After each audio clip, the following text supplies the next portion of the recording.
प्रिय बच्चों, good morning. आज हम समकालीन भारत भाग 2 भूगोल अध्याय 1 के अंतर्गत संसाधन का अध्ययन करेंगे। संसाधन हमारे पर्यावरण में उपलब्ध प्रत्येक वस्तु जो हमारी आवश्यकताओं की पूर्ति करता है वह संसाधन है। जैसे पवन, सौर, मृदा आदि प्रमुख हैं जिनके द्वारा हमारी दैनिक आवश्यकताओं की पूर्ति होती है, और जब ये हमारे उपयोग में आने लगती हैं तो यह संसाधन बन जाते हैं। संसाधन जो इस पर्यावरण में उपलब्ध हैं उनकी एक प्रक्रिया है, उन संसाधन को रूपांतरण करने की एक प्रक्रिया है जो इस तरह से होती है। इस डायग्राम के माध्यम से हम समझेंगे। सबसे पहले भौतिक पर्यावरण। भौतिक पर्यावरण में दो प्रकार के संसाधन हैं, जैविक और अजैविक। जैविक संसाधन को हम प्रौद्योगिकी के माध्यम से विभिन्न संस्थाओं द्वारा भेजते हैं, अतः मानव प्रगति के द्वारा प्रकृति के क्रियाएं अपने आर्थिक विकास की गति को बढ़ाता है। इस तरह से हम संसाधनों का उपयोग अपने जीवन में करते हैं।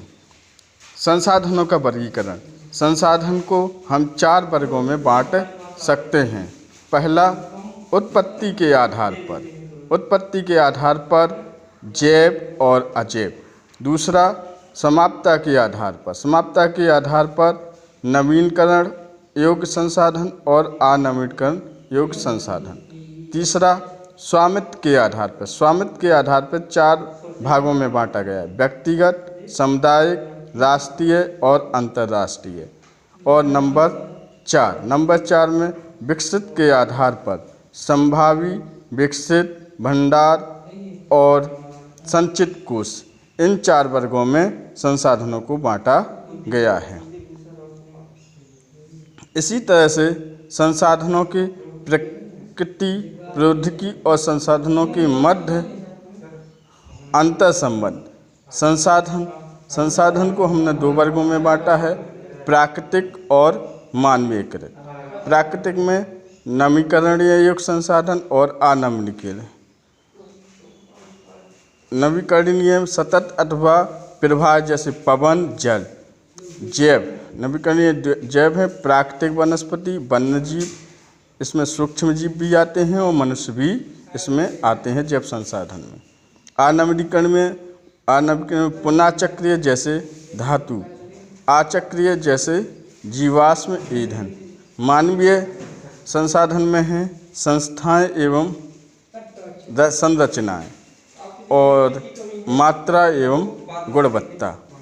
इस तरह से हम संसाधनों के वर्गीकरण निम्न भागों में करते हैं।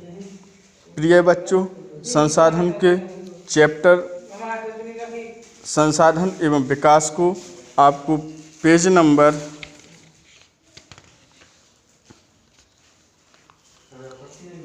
3 तक इसका अध्ययन करना है, जिनको हमने बुक में इस तरह से अंडरलाइन किया हुआ है। आप अपनी बुक में भी इसी तरह से आप अपनी बुक में भी अंडरलाइन कर लेंगे और इसका अध्ययन आप करेंगे और इसको अपनी नोटबुक में लिख लेंगे।